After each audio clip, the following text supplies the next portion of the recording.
வாழ்க வாழ்க வையகம், வாழ்க வையகம், வாழ்க வளமுடன். குரு வாழ்க, குருவே துணை. ஆசான் அருட்தந்தை வேதாத்திரி மகிழ்ச்சி அவர்கள் நம்மோடு சூக்குமமாக நிறைந்து இன்றைய சிந்தனையினை சிறப்பித்து தர வேண்டி, இன்று உலக சமுதாய சேவா சங்கம் டை நார்வே டென்மார்க் மனவளக்கலை மன்றங்கள் இணைந்து நடக்கும் இந்த இணையவழி தவ நிகழ்வை எனக்கு இந்த சிறந்த வாய்ப்பை அளித்திருத்துக் கொண்டிருக்கக்கூடிய நிர்வாகிகள் அனைவருக்கும் மற்றும் இன்று இந்த இணையத்தில் இணைந்திருக்கக்கூடிய அனைத்து அன்புள்ளங்களுக்கும் எனது பணிவான வணக்கங்களையும் வாழ்த்துக்களையும் தெரிவித்துக் கொள்கிறேன். மிக்க நன்றி அனைவருக்கும். இன்றைக்கு நாம் எடுத்துக்கொண்டிருக்கக்கூடிய தலைப்பு சீர் செய்த பண்பாடு. நல்லதொரு வாய்ப்புக்கு நன்றி. இந்த உலகம் உய்ய வேண்டும் அப்படிங்கிற உயர்ந்த நோக்கத்துல அறிஞர்களும் மகான்களும் இந்த சமுதாய நலனுக்காகவும் மக்கள் நல்வாழ்வுக்காகவும் பல பண்பாடுகளை சொல்லி வச்சாங்க. அந்த மகான்கள் வழி வந்த நம்முடைய ஆசான் அருட்தந்தை அவர்கள் 14 திட்டங்களை உள்ளடக்கிய வேதாத்திரியத்தை அருளினாங்க. அதுல ஒன்றாக 5வதாக சீர் செய்த பண்பாடு அப்படிங்கிறத சொன்னாங்க. இதையே இன்னைக்கு நாம சிந்தனைக்கு கொள்வோம். முதலாவதாக பண்பாடு அப்படிங்கிறத பற்றி அருட்தந்தை அவர்கள் என்ன சொல்லியிருக்காங்க அப்படிங்கிறத நாம பார்ப்போம். அருட்தந்தை அவர்கள் உலகம் முழுவதும் போய் பல நாட்டு மக்களை பார்த்திருக்காங்க.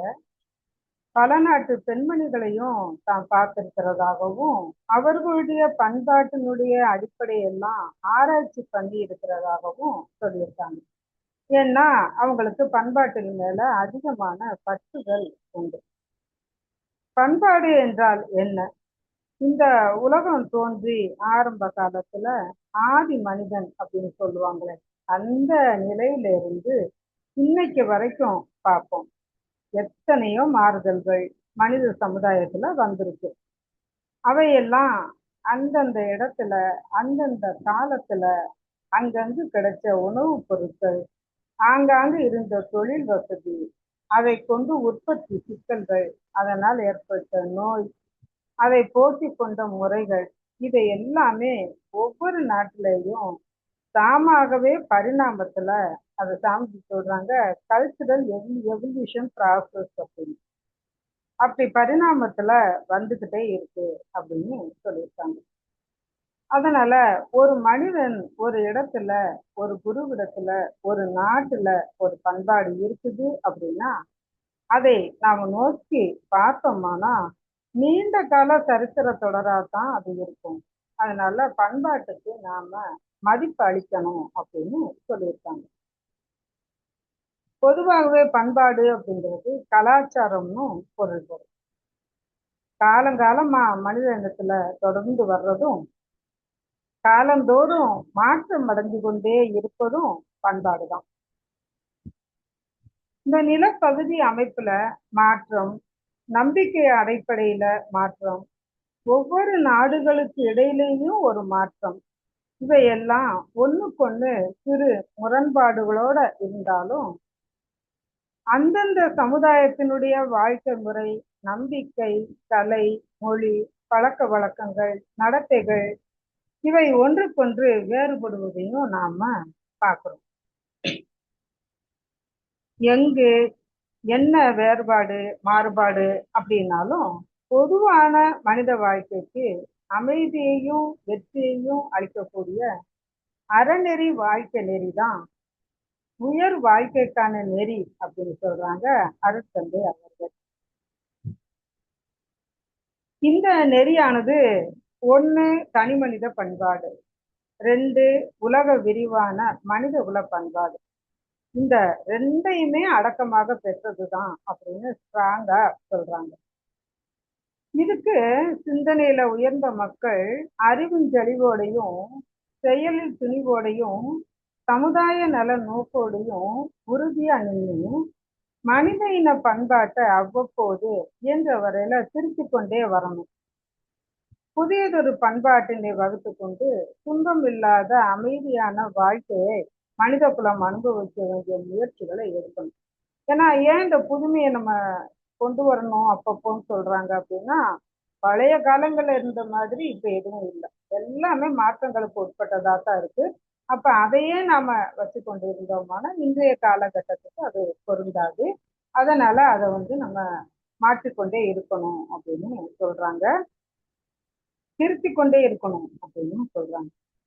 இதுக்காகவே தனி மனிதனுக்கு அறநெறி பண்பாட்டையும் வேதாத்திரியம் அப்படிங்கிற உலகநீந்த பண்பாட்டுல 14 திட்டங்களையும் கொடுத்திருக்காங்க.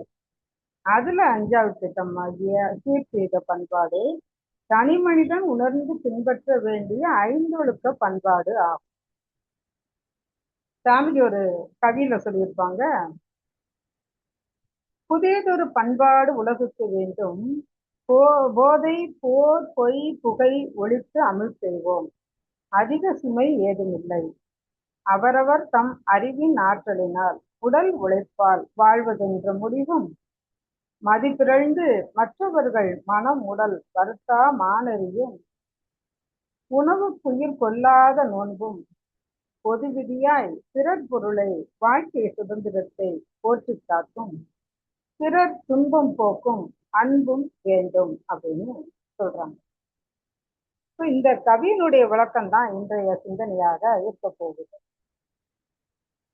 சாமிஜி சொல்றாங்க, முற்கால அனுபவம், தற்கால சூழ்நிலை, எதிர்கால விளைவு, இந்த 3ஐயும் ஒத்து நோக்கி ஆராய்ந்து எந்த செயலாக இருந்தாலும் துன்பம் வராத அளவோடும் முறையோடும் ஆற்றி மகிழ்வது நம்முடைய பழக்கத்திலேயே வந்ததானா அது பண்பாடு அப்படின்னு சொல்றாங்க.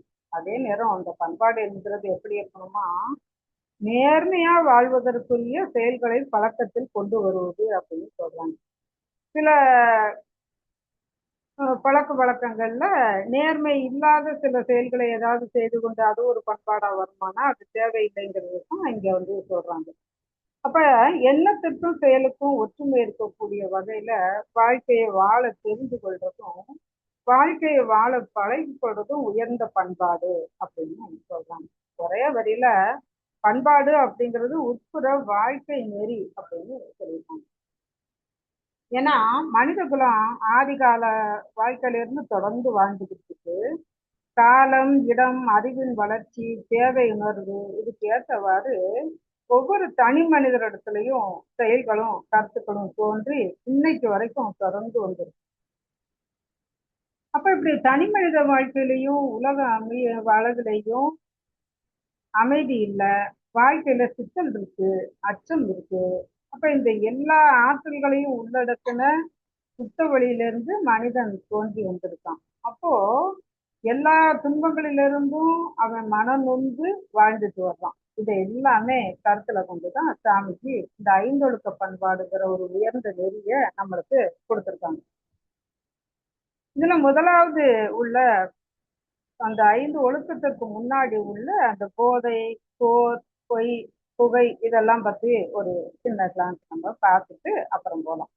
இப்போ ஒரு கட்டடம் கட்டணும் அப்படின்னா அதை பாதுகாப்பா வச்சிருக்கணும்னா 4 புறமும் சுவர் எழுப்பிக்கிறோம் இல்லையா, அது போல மனித இன சீர்திருத்த பண்பாடுகளை பாதுகாக்கணும்னா நாம 4 செயல்களை அவாய்ட் பண்ணணும், மேற்கொள்ளக்கூடாது அப்படின்னு சொல்றாரு. அதுதான் பாத்தீங்கன்னா போதை தரத்தக்க பொருட்களை பயன்படுத்துதல் கூடாது அப்படிங்கிறது.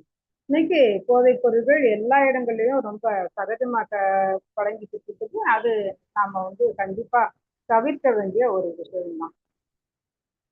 அடுத்ததா பாத்தீங்க அப்படின்னா மனிதனோடு மனிதன் போரிடுதல் கூடாது அப்படின்னு சொல்லியிருக்காரு. ஏன்னா போர் அப்படிங்கிறது மனிதர்களுக்குள்ளதான் நடக்குது. மனிதன் தன்னைத்தான் 6வது அறிவு பெருமை அப்படின்னு சொல்லிக்கிறான். ஆனா அவன் தான் போர் புரிஞ்சு எல்லாரையும் கொண்டு கொடுத்துக்கிறான். இன்னைக்கு நம்ம பார்த்துக்கிட்டு இருக்கோமே, இவ்வளவு வல்லரசா இந்த உலகம் முழுவதும் இருந்தா கூட உலகத்துல இத்தனை அமைப்புகள் இருந்தாலும் கூட அந்த போரை தடுக்க முடியல.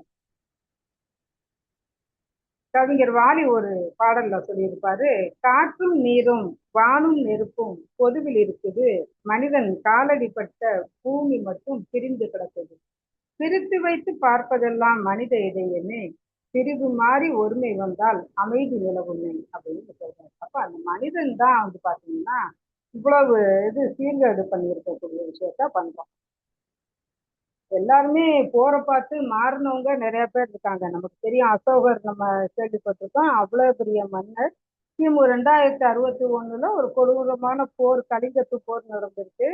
அந்த போர் முடிஞ்ச உடனே அந்த போர்க்களத்துல போய் அவர் பார்க்குறாரு. லட்சக்கணக்கான மக்கள் உயிரிழந்திருக்காங்க, ரத்தம் ஆறு ஓடுது.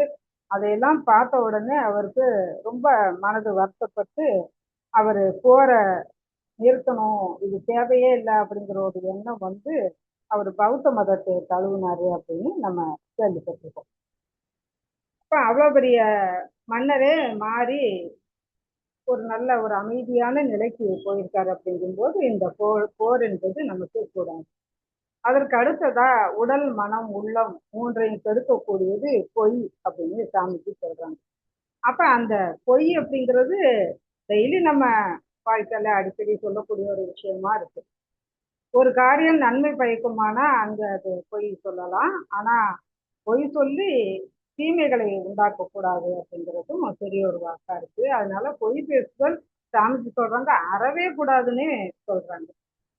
அதற்கு அடுத்ததா புகைப்பிடித்தல், அதாவது புகையிலை, இதெல்லாம் நம்ம பயன்படுத்தக்கூடாது. இது உடலையும் நம்முடைய உடலை மட்டும் இல்லாம நம்ம சார்ந்த அத்தனை பேரையும் பாதிக்கக்கூடிய விஷயமா இன்னைக்கு இருக்கு. அதனால அதையும் நாம ஒழிக்கணும் அப்படின்னு சொல்லியிருக்காங்க. அதனாலதான் போதை, போர், பொய், புகைனாலும் பண்பாட்டை, நம்மளுடைய வாழ்க்கை நெறிமுறைகளை கெடுத்துரும், துன்பங்களை பெருக்கும். அதனால இந்த நான்கையும் தவிர்த்த வாழ்க்கை முறைதான் மனித குல மேம்பாட்டிற்கு எப்படி நான்கு பக்கமும் சுவர் இருக்கிற மாதிரி நாம வச்சுக்கணும் அப்படின்னு சொல்றாங்க. அதற்கு அடுத்ததா நமக்கு அந்த கவியில ஐந்தொழுக்க பண்பாட்டை பத்தி சொல்றாங்க சாமி. முதல்ல ஐந்தொழுக்க பண்பாடுங்கிற தனி மனித வாழ்க்கை நெறிய சாமிஜி வந்து தவ நிலையில இருக்கும் போது இறை சிந்தனையில அவங்களுக்கு கிடைச்ச அந்த விஷயத்தை தான் மனித குல மேம்பாட்டுக்காக நம்மளுக்கு இந்த சீர் செய்த பண்பாடா வச்சு வேதாத்திரியத்துல ஒரு திட்டமா வகுத்து கொடுத்தாங்க. இப்ப அந்த ஐந்தொழுக்க பண்பாடு அப்படின்னா என்ன அப்படின்னு பார்த்தோம்னா, முதலாவது என்னது அறிவின் ஆற்றலினாலும் உடல் உழைப்பாலும் வாழ்வேன். இரண்டாவது மற்றவர்கள் மனதையோ உடலையோ வருத்த மாட்டேன். உணவுக்காக உயிர்கொலை செய்ய மாட்டேன். பிறர் பொருளை வாழ்க்கை சுதந்திரத்தை போற்றி காப்பேன். துன்பப்படுபவர்களுக்கு என்னாலான உதவிகளை செய்வேன். இந்த அஞ்சு தான் ஐந்தொழுக்க பண்பாடா சாமிஜி சொல்லியிருக்காங்க. முதலாவது என்னுடைய அறிவின் ஆற்றலினாலும் உடல் உழைப்பாலும் வாழ்வேன் அப்படிங்கிறது என்ன அப்படின்னு பார்த்தோம்னா, மனிதன் வந்து அவனோட தேவைகளை நிறைவேற்றிக் கொள்வதற்கு அவனோட உழைப்பின் மூலமே வருவாயை பெறணும். அதை கொண்டுதான் அவன் வாழணும். ஒரு குறிப்பிட்ட வயது வரைக்கும் குழந்தையாக இருக்கும் பொழுது கல்விக்காகவும் மற்ற உணவுக்காகவும் பெற்றோர்களை எதிர்பார்த்து இருக்கிறது தவறில்லை, அது சரியான ஒரு விஷயம்தான். ஆனா நல்லா கல்வி கற்றாச்சு, ஒரு பெரிய ஆளா வளர்ந்தாச்சு, ஒரு ஸ்டேட்டஸ்க்கு வந்தாச்சு, இன்னும் வந்து மற்றவர்களுடைய பெற்றோர்களுடைய உதவியிலேயே அந்த பையனோ அந்த பொண்ணோ இருக்குமானா அது வந்து ரொம்ப தவறான ஒரு விஷயம். அப்ப இதுக்குத்தான் தன்னுடைய உழைப்பின் மூலமே வருவாயை பிறக்கணும், அதை கொண்டே நாம வாழணும் அப்படின்னு சொல்லியிருக்காங்க. இதுதான் மனித உடல் மற்றும் உள்ளத்தோட அமைப்புக்கு ஒத்ததா இனிமை பயக்கக்கூடியதா இருக்கும் அப்படின்னு சாமிக்கு சொல்லியிருக்காங்க. ஒரு கவியில சொல்லியிருப்பாங்க, நில உலகின் மனிதரவர் எங்கனினும் தனது நேர் உழைப்பின் பயன் கொண்டே வாழ்வதென்ற நீதி பலகாலத்தும் மனிதன் வாழ்ந்து கண்ட உண்மை பற்றி இதை வலுவாமல் காத்திடல் வேண்டும் அப்படின்னு ஞான களஞ்சியத்துல சொல்லியிருக்காங்க. அப்ப தன்னுடைய நேர்மையான உழைப்பினாலேயே, அதுவும் நேர்மையான உழைப்புங்கிறத சாமிஜி கரெக்டா சொல்லியிருக்காங்க. அப்படி நாம வாழணும். இதுல நம்ம உடற்பயிற்சி கத்துக்கும் போது உடல் நலத்தை பத்தி சாமிஜி சொல்லுவாங்க இல்லையா? அப்ப கூட சொல்லுவாங்க, நாம உடல் நலம் குன்றினால் மற்றவங்களுக்கு பாரமா இருக்கும், நாம ஆரோக்கியமா இருந்தா மற்றவர்களுக்கு உதவி செய்யக்கூடிய இடத்துல இருக்கும். அப்ப நாம உடலை ஆரோக்கியமா வச்சுக்கணும், அதுக்கு உடற்பயிற்சி பண்ணணும் அப்படின்னு நம்ம மன்றங்கள்ல எல்லாம் நாம எல்லாருக்கும் எடுத்து சொல்றது உண்டு.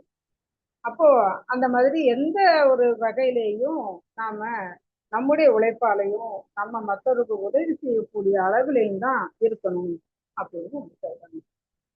அப்படி இல்லைன்னு வச்சுக்கோங்களேன், ஒவ்வொருத்தர் தேவையை முடிக்கிறதுக்கும் மற்றவங்க உழைப்பின் பயனா உள்ள பொருட்கள் மேல நாம மனம் செலுத்தணும் அல்லது அது பறிக்க வேண்டிய அவசியம் இருக்கு. இப்போ உழைக்கல எதுவும் செய்யல அப்படின்னா ஒரு திருடன் இருக்கான், மற்றவங்க சேர்த்து வச்சதை போய் பறிச்சுட்டு வர்றான் இல்லையா? இப்படி பிறர் ஊதியத்தை எதிர்பார்த்து வாழ்றது, பிறர் உழைப்பை பயன்படுத்தி வாழ்றது அப்படிங்கிறது ரொம்ப தப்பு அப்படின்னு சொல்றாங்க. ஏன்னா இது விலங்கினத்தின் செயல் அப்படின்னு சாமிஜி சொல்றாங்க. இப்ப விலங்கு தான் இன்னொரு விலங்கை அடிச்சு கொண்டு சாப்பிடுது, அது அதனுடைய இயற்கை அமைப்பு. ஆனா மனிதன் அப்படி கிடையாது. அப்படிங்கும்போது நாம ஏன் அந்த தவறை செய்யணும்? அப்ப இதுக்காகத்தான் அந்த விலங்கின செயல்ல இருந்து நாம விடுபடணும். காலங்காலமா தன்னுடைய பண்பாட்டை ஒரு லெவல்லையும் மனுஷன் உயர்த்திக்கிட்டே வர்றான். அப்படி வரக்கூடிய மனிதனுக்கு இன்னும் அந்த 5வது அறிவாகிய விலங்கின வாழ்க்கை பொருந்தாது.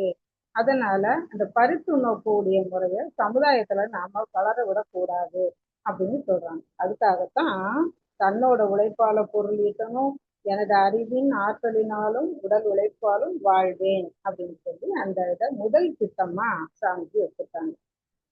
அதற்கு அடுத்ததா 2வது, மற்றவர்கள் மனதையோ உடலையோ வருத்த மாட்டேன் அப்படின்னு சொல்லியிருக்காங்க. ஏன்னா எதற்காக இந்த இதை சாமிஜி நம்மளுக்கு சொல்றாங்க அப்படின்னா, மனிதனே இறைநிலையின் பின்னம் தான் அப்படின்னு சொல்லிட்டாங்க. அப்ப நாம ஒரு மனிதனா இருந்து இன்னொரு மனிதனை நாம துன்புறுத்துறோம் அப்படின்னா அது இறைவனுக்கு செய்யக்கூடிய ஒரு கேடு தானே. அப்போ அந்த இறைவனையே நாம துன்புறுத்தலாமா? அந்த இறைவனுக்கே நாம பழிச்செயல் பண்ணலாமா? இன்னொரு மனிதனாக இருக்கட்டும், மற்ற உயிரினமாக இருக்கட்டும், எல்லாமே இறைநிலையின் தன்மாற்ற சரித்திரத்துல நம்ம சாமிஜி ரொம்ப அழகா சொல்லிட்டாங்க. அப்ப எதை ஒண்ணே துன்புறுத்தினாலும் அது அந்த இறைநிலைக்கே கொடுக்கக்கூடிய துன்பமாகும். இதுல ஒழுக்கம்ங்கிற ஒரு சாமியத்துல சாமி ரொம்ப அழகா சொல்லியிருப்பாங்க இல்லையா? எண்ணம் சொல் செயலால் தனக்கோ பிறருக்கோ தற்காலத்திலோ பிற்காலத்திலோ உடலுக்கோ உயிரினத்துக்கோ அறிவுக்கோ துன்பம் விளைவிக்காத செயல்கள் ஒழுக்கம் அப்படின்னு சொல்லியிருப்பாங்க. அப்படி நம்மளையும் சரி மற்றவர்களும் சரி துன்புறுத்தாமல் வாழக்கூடிய ஒரு சிறந்த வாழ்க்கை வாழணும் அப்படின்னு சொல்லியிருக்காங்க. இதுதான் மற்றவர்கள் மனதையோ உடலையோ வருத்த மாட்டேன் அப்படின்னு சொல்லக்கூடியது. அதற்கு அடுத்ததா பாத்தீங்கன்னா, உணவுக்காக உயிர் கொலை செய்ய மாட்டேன். இது ரொம்ப முக்கியமான ஒரு பகுதியாக பார்க்கப்படுது. இப்ப விலங்கினம் அப்படின்னு பார்த்தோம்னா அது இன்னொரு உயிரை அடிச்சு கொண்டுதான் அது சாப்பிட்டாகணும். ஆனா நீர் உற்பத்தி செய்ய தெரியுது, உணவு உற்பத்தி செய்ய தெரியுது, எல்லாமே தெரிந்த அந்த மனிதன் எதுக்காக ஒரு உயிரினத்தை கொன்னு அந்த உணவை சாப்பிட வேண்டிய அவசியம் இருக்கு அப்படின்னு சாமி கேட்கிறாங்க. ஒரு பழைய செய்யுள்ல நம்ம படிச்சிருப்போம், ஆட்டின் கழுத்தை அறுத்து பொசுக்கி நீர் ஆக்கிய ஆகத்து அவி உணவை ஈட்டும் இறையவர் கைகளிலே ஏந்தி புசிப்போரோ கூறுமையா, காட்டு புலியின் கொடுமை அஞ்சி உங்கள் கால்நிழல் தங்கிய ஆடுகளை நாட்டு புலி என கொள்வீரோ, இது நான்வரை போற்றிய நீதி ஐயா அப்படின்னு நம்ம சின்ன வயசுல படிச்சிருப்போம். இது பசுமரத்தாணி போல நம்ம எல்லாருக்கும் மனசுல பதிஞ்சிருக்கக்கூடிய ஒரு கல்விதான். அப்போ இப்படி மற்றவரை கொன்று சாப்பிடுவதனால என்ன நன்மை வந்துட போகுது அப்படின்னு சொல்றாங்க. அது மட்டும் இல்லாம உலகத்துல எந்த மூலையில விளையக்கூடிய உணவுப் பொருளையும் இன்னைக்கு உடனே அடுத்த இடத்துக்கு கொண்டு போக முடியுது. வேற ஒண்ணும் இல்லைங்க, மும்பையில இருக்காங்க, நம்ம இந்தியாவுக்குள்ளேயே வச்சுக்கிறோம், மும்பையில இருக்காங்க, இங்க இருக்கக்கூடிய ஸ்ரீகிருஷ்ணா ஸ்வீட்ஸ் உடனடியா இன்னைக்கு ஆர்டர் பண்ண அங்க போயிருக்கு. திருவள்ளூர் பால்கோவா ஆர்டர் பண்ணா திருநெல்வேலி அல்வா ஆர்டர் பண்ணா கூட போயிருக்கு. அப்போ இவ்வளவு வசதிகள் பெருகி இருக்கக்கூடிய நேரத்திலேயே, இவ்வளவு வாகன வசதிகள் பெருகி இருக்கக்கூடிய காலத்திலேயே ஏன் உணவுக்காக பிற உயிரை கொன்று வாழணும் அப்படின்னு சாமிக்கு சொல்றாங்க. மனிதன் இன்னையும் விலங்கினமா வாழக்கூடாது அப்படின்னு ரொம்ப அழுத்தமா இந்த இடத்துல சொல்றாங்க.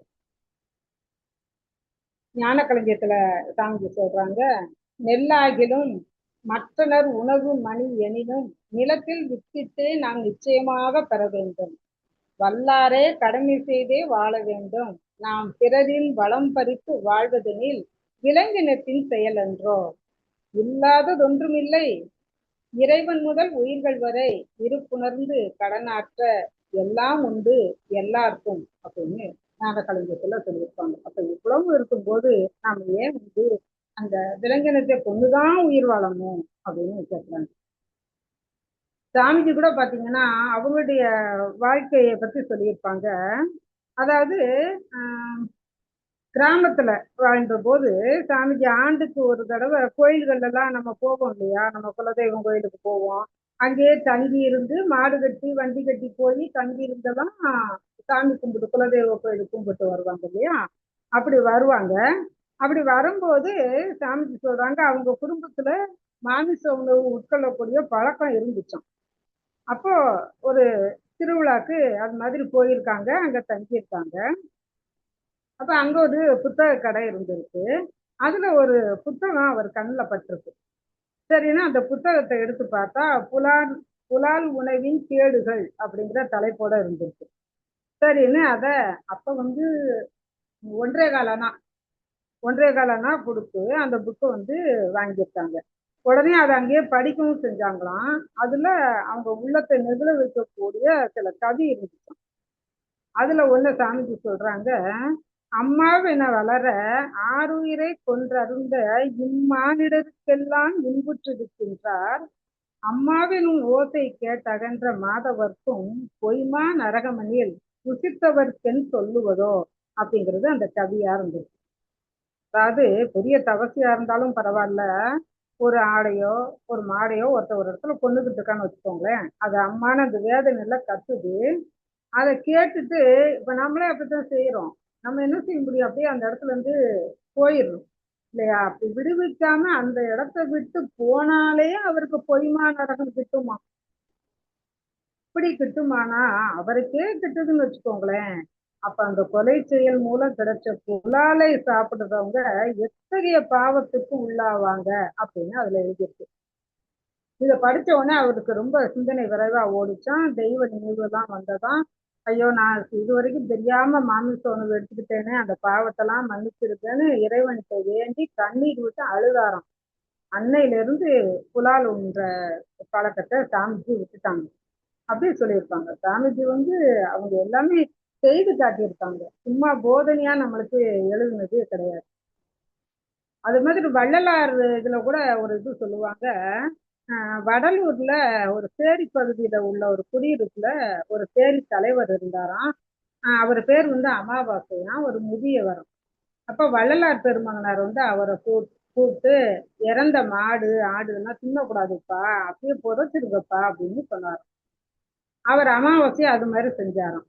கொஞ்ச நாள் கழிச்சு திரும்ப அவரை கூப்பிட்டு இனி எந்த வகை புலாலையும் உண்ணாதே அப்படின்னு சொன்னாராம். அதுக்கு அந்த அமாவாசை சொன்னாராம், எங்களுக்குன்னு ஒரு பங்கு மாமிசம் வந்துடும், இது எங்களோட கலாச்சாரம், அதை விட்டுட்டோம்னா நான் என்ன செய்யறது, என்னோட செலவுக்கு ₹1/2 வேண்டாமா அப்படின்னு கேட்டாராம். உடனே வள்ளலார் பெருமகனார் ஒரு ₹1/2 மஞ்சள் துணியில முடிஞ்சு கொடுத்து இதை பெட்டியில வச்சுக்கோ, நாள்தோறும் உனக்கு வருமானம் கிடைக்கும் அப்படின்னு சொன்னாராம். அவரோட ஆசீர்வாதம் அதை பெட்டியில வச்சதுக்கு அப்புறம் இவருடைய உழைப்பின் மூலமாகவே இவருக்கு அந்த அரையனா கிடைச்சிக்கிட்டே இருந்ததான். அவரும் அதை தினமும் செய்தாராம், புலால் உண்பதை நிறுத்திட்டாராம் அப்படி சொல்றாங்க. அப்படி பல வகையில பாத்தீங்கன்னா அந்த புலால் உண்பது ஒரு தேவையில்லாத விஷயம்தான். நாம அறிவின் பெருக்கத்தால போக போக நிறைய பேர் அதை விட்டுறதையும் நாம பார்த்து கொண்டுதான் இருக்கிறோம். அதற்கு அடுத்ததா பிறர் சுதந்திரம் பறிக்காமை. மனித இனத்துல எதுக்கு ஒருத்தருடைய சுதந்திரத்தை இன்னொருத்தங்க பறிச்சு வாழணும், அது தேவையில்லாத விஷயமா இருக்கு. எல்லாரும் ஒண்ணுதான் அப்படிங்கும் போது அவங்கள மதிச்சு நடந்து நம்ம எப்படி நடந்து கொள்றோமோ அதற்கு ஏற்றதான் அவங்களும் நம்மளை மதிப்பாங்க. எல்லாரும் நேர்நிறை உணர்வு சரிசமம் போது நாம ஏன் பிறருடைய சுதந்திரத்தை பறிக்கணும் அப்படிங்கிறது இது இங்க கேள்வியா இருக்கு. அதே போல பிறர் துன்பம் போக்கும் அன்பு அப்படின்னு சொல்லக்கூடியது ஒரு 5வது விஷயமா, துன்பப்படுவோருக்கு என்னாலான உதவிகளை செய்வேன் அப்படின்னு ஈகை அப்படிங்கிற இடத்துல சாமிக்கு வச்சிருக்காங்க. நம்மளால முடிஞ்ச வரைக்கும் பிறர் படக்கூடிய துன்பத்தை குறைச்சு அவங்கள இன்பமா வாழ செய்ய வேண்டியது நம்மளுடைய அவசியம். இதுதான் மனித குல வாழ்வுக்கு, பாதுகாப்புக்கு, பராமரிப்புக்கு ரொம்ப இன்றியமையாத ஒரு விஷயம். இங்க சாமி சொல்றாங்க, ஐந்தொழுக்க பண்பாடாம் அறவழியை இங்கே அறிவியலரை உணர்த்தியவாறே அனைவருக்கும் சொன்னேன். சிந்திப்பீர் இன்னறியே சிறந்ததெனக் கண்டால் செயல்படுத்த எளிமையோடு சீர்மையும் உண்டன்றோ அப்படின்னு சொல்றாங்க. ரொம்ப எளிமைதான் அப்படின்னு சொல்றாங்க. அப்ப இந்த பிறருடைய துன்பம் போக்கக்கூடிய இந்த நிகழ்வை நம்ம எப்படி ஈகையா கொடுக்கறது நமக்கு எளிமையா இருக்கும் அப்படின்னு பார்த்தோம்னா, நம்மளால முடிஞ்ச வரைக்கும் நாம மற்றவர்கிட்ட ஏதாவது நம்மளால ஒருத்தவங்களுடைய துன்பத்தை தீர்க்க முடியலன்னா கூட மற்றவர்கிட்ட இருந்து வாங்கி கூட நம்ம அந்த துன்பத்தை தீர்க்க முயலலாம் அப்படிங்கிற ஒரு கான்செப்ட் இருக்கு. ஒரு நாட்டுல ஒரு மன்னர் அரசாங்கத்துக்கு வந்திருக்காரு. அங்கேருந்து கொஞ்சம் தூரத்துல ஒரு காட்டுல ஒரு சின்ன குடிசையில ஒரு சன்னியாசியும் இருந்திருக்காரு. அந்த சன்னியாசியை பார்க்கறதுக்கு மக்கள் எல்லாம் போவாங்க. அவர்கிட்ட அவர்கிட்ட போனா நல்லா இருக்கு அப்படின்னு நினைக்கிறாங்க. ஆனா அவர்கிட்ட பொருள் வசதி அதெல்லாம் கிடையாது. அவரை பார்க்க வர்றவங்களுக்கு அந்த சாதுவால உபசரிக்கவோ ஏதாவது சாப்பாடோ கொடுக்கவோ கூட முடியல. ஏன்னா நம்ம காலம் மாதிரி இல்லை இல்லையா. அப்ப ரொம்ப தூரம் நடந்து காட்டுக்குள்ள போய் அவங்க போயிருக்காங்க. உணவு தேவை எல்லாமே அவங்களுக்கு இருந்திருக்கு. அப்ப சரி, இவங்களுக்கு உபசரிக்கிறதுக்காக ஏதாவது வேணும், நம்ம மன்னர்கிட்ட போய் ஏதாவது வாங்கிட்டு வரலாம் இவங்களுக்காக அப்படின்னு போறாரு. அப்ப மன்னரை போய் சந்திக்க போகும்போது மன்னர் இறை வழிபாடு பண்ணிக்கிட்டு இருந்திருக்காரு. இவரு ஒரு பக்கமா உட்காந்து இறை வழிபாடு பண்ணிட்டு இருக்காரு. அப்போ அந்த மன்னன் இறைவனே எனக்கு மேல மேல செல்வம், செல்வாக்கு, ராஜ்யம் எல்லாமே கிடைக்கணும் அப்படின்னு பிரார்த்தனை பண்ணிட்டு இருந்திருக்காரு. இதை கேட்ட உடனே இவர் எந்திரிச்சு இப்போ கிளம்பிட்டாரு. அப்ப அவர் கூப்பிட்டு, என்கிட்ட ஏதோ நாடி தானே வந்திருக்கீங்க, ஏன் கேட்காம போறீங்க அப்படின்னு கேட்கிறாரு. அப்போ இல்லம்மா நான் ஒன்றும் இல்லை அப்படின்னு சொல்ல ஒரு கம்பல் பண்ண ஒன்று சொல்றாரு. நான் என்கிட்ட வர்ற மக்களுக்கு ஏதாவது செய்யணும்னு உன்கிட்ட கேட்கலான்னு வந்தேன். நீயோ இறைவன்கிட்ட யாசகம் பண்ணிக்கிட்டு இருக்க, அப்போ உன்கிட்ட வாங்கி நான் என்ன செய்ய போறேன், நான் நேரடியா இறைவன்கிட்டே கேட்டுக்கிறேன் அப்படின்ட்டு போயிட்டாரு. அப்படி மற்றவர்கிட்ட இருந்து வாங்கியாவது ஈகை பண்ணணுங்கிற ஒரு எண்ணங்களும் மக்களிடையே இருந்திருக்கு. அப்போ இந்த ஐந்தையும் சேர்த்துதான் நமக்கு சாமிஜி ஐந்தொழுக்க பண்பாட்டா கொடுத்துருக்காங்க. இது ரொம்ப எளிமை, எல்லாராலையும் ஃபாலோ பண்ண முடியும். இத குடும்பத்திலேயே நம்ம ஃபாலோ பண்ணிட்டு வந்தோம்னா குடும்ப பண்பாடாவே வளரும். ஏன்னா நம்மளை பார்த்துதான் நம்ம குழந்தைங்க வளர்றாங்க. அப்ப அவங்களும் இத இயல்பாவே கத்துட்டு வருவாங்க அப்படின்னு சொல்றாங்க சாமிஜி. அப்படி இது சிரமமாக நமக்கு இருப்பதாக நினைத்தால் கூட இரண்டொழுக்க பண்பாடா ரொம்ப சுருக்கமா நமக்கு சாமிஜி, நான் எனது வாழ்நாளில் யாருடைய உடலுக்கும் மனதுக்கும் துன்பம் தரமாட்டேன், துன்பப்படுவோருக்கு என்னால் முடிந்த உதவிகளை செய்வேன் அப்படின்னு சங்கல்பமா கொடுத்துருக்காங்க. அப்போ எல்லா மகான்கள் சொன்னதும் அதுதான். அதாவது சாமி சொல்றாங்க, அறிஞர் பெருமகளின் கருத்துக்களும் 4 வேதங்களும் 6 சாத்திரங்களும் 18 புராணங்களும் 64 கலைகளும் இரண்டொழுக்க பண்பாட்டின் சாரத்தையே உள்ளடக்கமாக கொண்டிருக்கின்றன அப்படின்னு சொல்றாங்க. அப்படி இந்த மிக சிறப்பானதொரு பண்பாடை, இந்த ஐந்தொழுக்க பண்பாடை நமக்கு இன்னமும் சாமிஜி கஷ்டம் கொடுக்க கூடாதுங்கிற ஒரு கருணை உள்ளத்தோட இரண்டொழுக்க பண்பாட்டா கூட குறித்து கொடுத்துருக்காங்க. அதையாவது நாம கரெக்டான முறையில ஃபாலோ பண்ணி வாழ்ந்தோம்னா இந்த சீர் செய்த பண்பாடு நம்முடைய வாழ்க்கையில தினமும் தொடரும், நம்முடைய சந்ததிகளை தொடரும். எல்லா சமுதாயத்திலையும் இது தொடரும் போது உலகமே அமைதியான ஒரு முறையில இருக்கும் என்று சொல்லிக்கொண்டு இந்த நல்லதொரு வாய்ப்புக்கு நன்றி பாராட்டி இத்துடன் இந்த சிந்தனையை நிறைவு செய்து கொள்கிறேன். வாழ்க வளமுடன்.